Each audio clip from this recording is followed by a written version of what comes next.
sudah dilakukan ya sama Pak Kapolda Banten. Nah, iya, itu artinya maksudnya sejauh mana? Itu sudah dilakukan.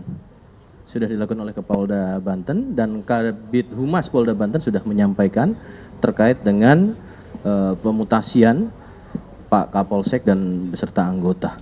Ya, tentunya langkah-langkah Kapolda Banten sudah ditempuh melakukan langkah-langkah untuk pengambilan keputusan dalam tindakan tegas, khususnya yang sudah disampaikan Pak Kapolda Banten adalah ketidakprofesionalan dalam memberikan suatu pelayanan kepada masyarakat itu.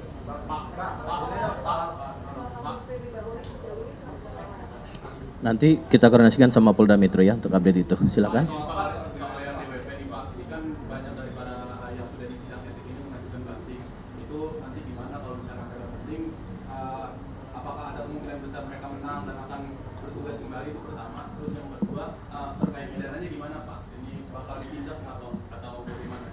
Baik, untuk kasus DWP setiap hari kami sudah menyampaikan ya, di mana Divpropam Polri melalui Karwatprov dan adanya pembentukan komisi sidang kode etik ya, tentu mekanisme dalam memberikan tindakan-tindakan tegas penghukuman sebagaimana tadi Pak Kapolri sampaikan komitmen Polri untuk melakukan tindakan tegas terhadap para pelanggar-pelanggar. Dan tentunya ini adalah hal-hal yang sifatnya proporsional. Terkait dengan beberapa yang sudah diputuskan, dan kami sampaikan juga menyatakan banding, ini adalah satu sistem, mekanisme ya, untuk memberikan hak-hak pribadi terhadap terduga pelanggar, dan tentunya Pak Karwatprov juga sudah menyampaikan terlebih dahulu, itu akan melalui sidang komisi banding. Jadi ada nanti komisi bandingnya lagi yang melakukan proses untuk mekanisme dalam melakukan banding terduga pelanggar tersebut, dan putusannya juga akan diputuskan melalui komisi banding itu. Nah, jadi kita tidak bisa berandai-andai, tunggu saja. Tentu tadi Bapak Kapolri sudah menyampaikan komitmennya bahwasannya Polri akan melakukan tindakan-tindakan tegas secara proporsional, prosedural. Mekanisme ini kita ikuti bersama, teman-teman media juga melakukan kegiatan pengawasan. Terkait hal ini, sejauh yang sudah kami bersama-sama dengan Divpropam dan juga dari pihak eksternal, fungsi pengawasan yaitu adalah Kompolnas langsung mengikuti sidang. Sejauh ini yang bisa kami sampaikan masih pada tahap sidang kode etik profesi terhadap terduga pelanggar. Yang lainnya? Tadi sudah saya jawab. Masih terkait dengan terkait Kotas Tipikor, Pak. Kita tahu 9 Desember yang lalu Kotas Tipikor diresmikan. Ini sudah 1 bulan nih, Pak. Kotas Tipikor ada main aja ini. Gimana itu, Pak? Kata siapa, Mas? Dari siapa? Dari kata siapa, Mas?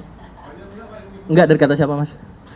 Tadi Pak Kapolri sudah menyampaikan ya, langkah-langkah sudah dilakukan dari mulai adanya Direktorat Tipikor Bareskrim Polri, ya, kemudian meningkat menjadi Kortas Tipikor. Tentu ini adalah suatu langkah menjadi optimalisasi dalam proses baik itu pencegahan ataupun juga pemberantasan sampai dengan penegakan hukum. Tentu tadi yang disampaikan tidak seperti itu, Mas. Situasinya tentu nanti langkah-langkah yang akan dilakukan pastinya akan disampaikan setiap progres-progres baik itu dalam pencegahan, pemberantasan sampai dengan penegakan hukum. Ya tentunya tadi ada beberapa yang disampaikan oleh Bapak Kapolri, kita juga melakukan peningkatan sinergitas di luar juga ada untuk mengupdate MOU yang tentunya ada perubahan-perubahan struktur yang harus dibenahi untuk dimasukkan dalam MOU menjadi hal yang baru. Tentu ini juga akan masuk pada materi MOU, namun hasilnya kita tunggu. Cukup? Untuk data nanti akan kami sampaikan lebih lanjut. Pak, terkait dengan kasus DWP kan ada rencana dari Polri untuk mengembalikan uang kepada para korban, ini juga menjadi sorotan. Nah, karena kan barang bukti ini nantinya akan dibawa ke pengadilan untuk ranah pidana. Nah, untuk dari itu Polri sendiri seperti apa Pak? Proses ini kan ada secara saintifik ya, sudah disampaikan sejak awal. Saintifik diantaranya adalah secara administratif. Administratif itu kan ada dalam wujud bentuk transfer. Nah, tentunya ini menjadi bagian yang bisa. Dan kemudian juga ada beberapa hal proses dalam alat bukti ya. Tentunya ini juga bagian daripada otoritas penyidik ya. Ya, penyidik dalam hal ini adalah pemeriksa daripada sidang kode etik. Namun secara progresnya sekali lagi saya sampaikan, nanti akan kami sampaikan lebih lanjut. Silakan. Artinya kalau kembali ke Kinerja Pos Mental itu kan awalnya kan ada narasi bahwa polisi menolak laporan. Nah, ini bagaimana cara polisi untuk mengembalikan kepercayaan masyarakat kepada Polri, karena kan sebelumnya juga banyak kasus-kasus yang adalah yang menolak laporan sampai di media sosial malas lapor polisi. Nanti gimana cara polisi mengembalikan kepercayaan masyarakat dan Saya bisa jawab, tidak bisa digeneralisir seperti itu ya. Tentu langkah-langkah yang sudah dilakukan oleh Pak Kapolda sudah dijelaskan. Jadi masyarakat juga kami imbau, setiap ada dua hal ya, pelaporan dan pengaduan. Aduan tetap diterima, pelaporan juga mekanismenya ada. Ya, artinya semua anggota Polri ketika masyarakat membutuhkan pelayanan, perlindungan dan pengayoman Kepolisian Negara Republik Indonesia, hukumnya wajib untuk diterima. Pak Kapolda Banten sudah menyampaikan.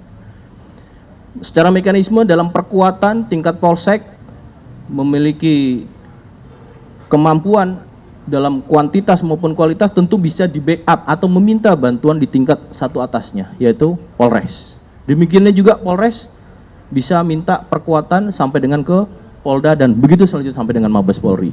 Maka tentunya Pak Kapolda Banten sudah menyampaikan itu adalah suatu tindakan dari Kapolda Banten sebagai tindakan atas pelanggaran ketidakprofesionalan personil yang di Banten untuk dilakukan tindakan secara tegas dan proporsional bahkan prosedur. Ya, gitu. Cukup ya, dengarkan saya rasa itu. Terima kasih. Nanti perkembangan untuk selanjutnya akan disampaikan. Ya.